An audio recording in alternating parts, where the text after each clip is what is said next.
തന്റെ വെളിപ്പെടുത്തലിലൂടെ യുവ രാഷ്ട്രീയ നേതാവിനെ നവീകരിക്കുകയാണ് ലക്ഷ്യമെന്ന് യുവനടി റിനി ആൻ ജോർജ്. എല്ലാം ഞാൻ അനുഭവിച്ചത് മാത്രം. ദേഷ്യപ്പെട്ടിട്ടും പിന്നെയും തുടർന്നു. കൂടുതൽ പറയുന്നില്ല. ഇത്തരത്തിൽ മുന്നോട്ടു പോകുന്നവരെ രാഷ്ട്രീയത്തിൽ വെച്ചുപൊറുപ്പിക്കരുത്. ഗുരുതര പ്രശ്നങ്ങൾ നേരിട്ട വേറെയും സ്ത്രീകളുണ്ട്. ഒരു രാഷ്ട്രീയ നേതാവ് ഇങ്ങനെയാകാൻ പാടുണ്ടോ എന്നും റിനി ആൻ ജോർജ് 24-നോട് പറഞ്ഞു. YS അഭിനന്ദ് തയ്യാറാക്കിയ റിപ്പോർട്ടിലേക്കാണ് ആദ്യം. പക്ഷേ സമൂഹ മാധ്യമത്തിലടക്കം താങ്കളെ ഇതാക്കുന്ന രീതിയിലുള്ള പ്രതികരണങ്ങൾ ജനങ്ങളുടെ ഭാഗത്തും ഉണ്ടാകുന്ന പേര് താങ്കൾ പറയുന്നില്ല എന്നുള്ളതാണ്. അപ്പോൾ അതെന്തുകൊണ്ടാണ് പറയുന്നത്? അത് ആരെങ്കിലും പേടിച്ചിട്ടാണോ? എന്താണ്?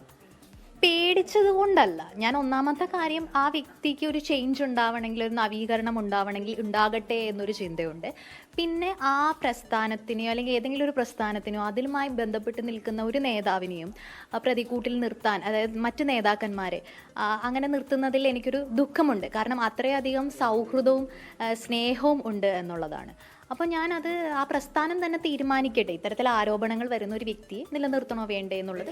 എത്ര തവണയായിരുന്നു താങ്കളെ അതുമായി ബന്ധപ്പെട്ട് സമീപിച്ചത്? എന്തായിരുന്നു പുള്ളിയുടെ മെസ്സേജുകളിലടക്കം വ്യക്തമാക്കിയത്?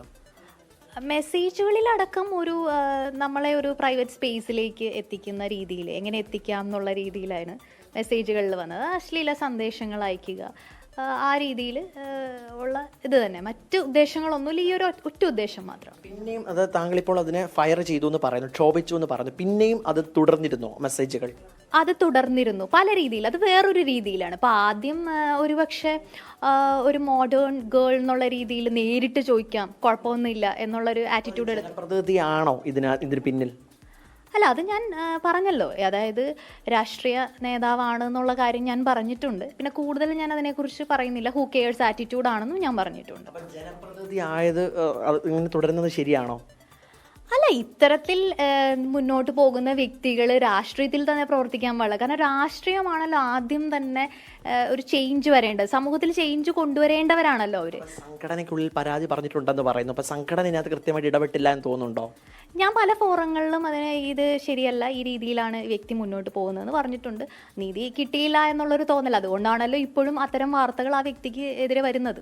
പേര് പറഞ്ഞില്ലെങ്കിൽ മറ്റുള്ള കുറേയധികം സ്ത്രീകളുണ്ട് എന്ന നിലത്തെ പത്രസമ്മേളനത്തിൽ താങ്കൾ വ്യക്തമാക്കിയിരുന്നു. അപ്പോൾ ആ സ്ത്രീകൾക്കും അവർക്കും കൂടി ഒരു പ്രചോദനമാകില്ലേ താങ്കളുടെ ഒരു തുറന്നു പറച്ചിൽ? അല്ല, ഞാൻ നേരിട്ടിട്ടുള്ള പ്രശ്നങ്ങൾ വളരെ ലൈറ്റായിട്ടുള്ള കാര്യങ്ങളാണ്. കൂടുതൽ ഗുരുതരമായ പ്രശ്നങ്ങൾ നേരിടുന്ന വ്യക്തികളുണ്ട്. അപ്പോൾ അവരാണത് കൂടുതൽ. പേര് പറയാനടക്കമുള്ള കാര്യങ്ങളിൽ ഇനി അങ്ങോട്ട് എന്തായിരിക്കും?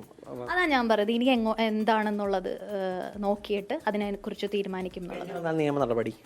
നിയമ നടപടി എന്നുള്ള രീതിയിൽ നിൽക്കുന്നില്ല. കാരണം എന്താണെന്ന് വെച്ചാൽ ഞാൻ പറഞ്ഞല്ലോ, എനിക്ക് പേഴ്സണലി അങ്ങനെ വലിയ വിഷയങ്ങളില്ല. ഒരു രാഷ്ട്രീയ നേതാവ് ഇങ്ങനെ ആകാൻ പാടുണ്ടോ എന്ന് ഞാൻ സമൂഹത്തിന്റെ മുന്നിൽ ചോദിച്ചു, അത്രയേ ഉള്ളൂ. കൊച്ചിയിൽ നിന്നും മാഹിൻ ജാഫറിനൊപ്പം YS അഭിനന്ദ്, 24. ലോകത്തെവിടെയായാലും ഏത് സമയത്തും 24 വാർത്തകളും ഓഗ്മെന്റഡ് റിയാലിറ്റി പാക്കേജുകളും എക്സ്പ്ലെയിനറുകളും വിശദമായി കാണാൻ ഞങ്ങളുടെ YouTube ചാനൽ നിങ്ങൾക്ക് സബ്സ്ക്രൈബ് ചെയ്യാം.